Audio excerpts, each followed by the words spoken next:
நண்பர்கள் அனைவருக்கும் வணக்கம். இன்னைக்கு நம்ம பார்க்க இருக்கக்கூடிய இந்த திருக்கோயில் ஸ்ரீ நாகநாத சுவாமி திருக்கோயில் கீழப்பெரும்பள்ளம். இந்த கீழப்பெரும்பள்ளம் எங்கே இருக்குது வாங்க பார்க்கலாம். மயிலாடுதுறை மாவட்டம் பூம்புகார் செல்லும் பிரதான சாலையில் தர்மகுளம் என்ற ஊர் உள்ளது. அங்கிருந்து தெற்கே சுமார் 3 கிலோமீட்டர் தொலைவில் இந்த கீழப்பெரும்பள்ளம் எனும் ஒரு ஊர் உள்ளது. தமிழ்நாட்டில் உள்ள நவகிரக தலங்களில் கேதுவுக்கு உரிய தலமாக இந்த கீழப்பெரும்பள்ளம் விளங்குகிறது. யார் இந்த கேது? பிறப்பில் இவர் அசுரன். விப்ரசித்து சிம்ஹியைக்கு இவர் மகனாக பிறக்கிறாரு. தேவர்களும் அசுரர்களும் திருப்பார்கடலை கடைந்த போது அமிர்தம்ங்கிறது வெளிப்படுது. அப்போ மகாவிஷ்ணு மோகினியாக மாறி அந்த அமிர்தத்தை தேவர்களுக்கு பரிமாறிக்கிட்டு இருக்காரு. அப்போ தானும் எப்படியாவது அந்த அமிர்தத்தை பருக வேண்டும் என்று அந்த அசுரனாகிய கேது நினைக்கிறாரு. உடனே தனது உருவத்தை மாற்றிக்கிட்டு தேவர்கள் அமர்ந்திருக்கக்கூடிய வரிசையில் சூரியனுக்கும் சந்திரனுக்கும் இடையில் போய் அமர்ந்து அந்த அமிர்தத்தை வாங்கி சாப்பிட்டுறாரு.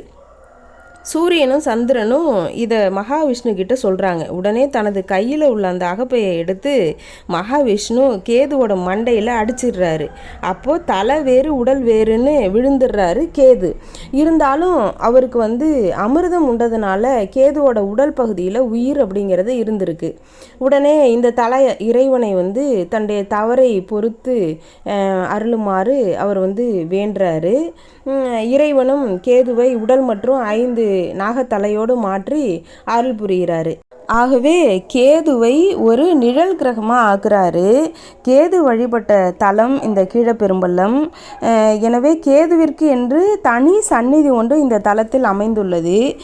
கேது பகவான் பாம்பு தலை மனித உடம்புடன் 2 கைகளை கூப்பியவாறு, அதாவது சிவனை வணங்கியவாறு மேற்கு நோக்கி காட்சியளிக்கிறார்.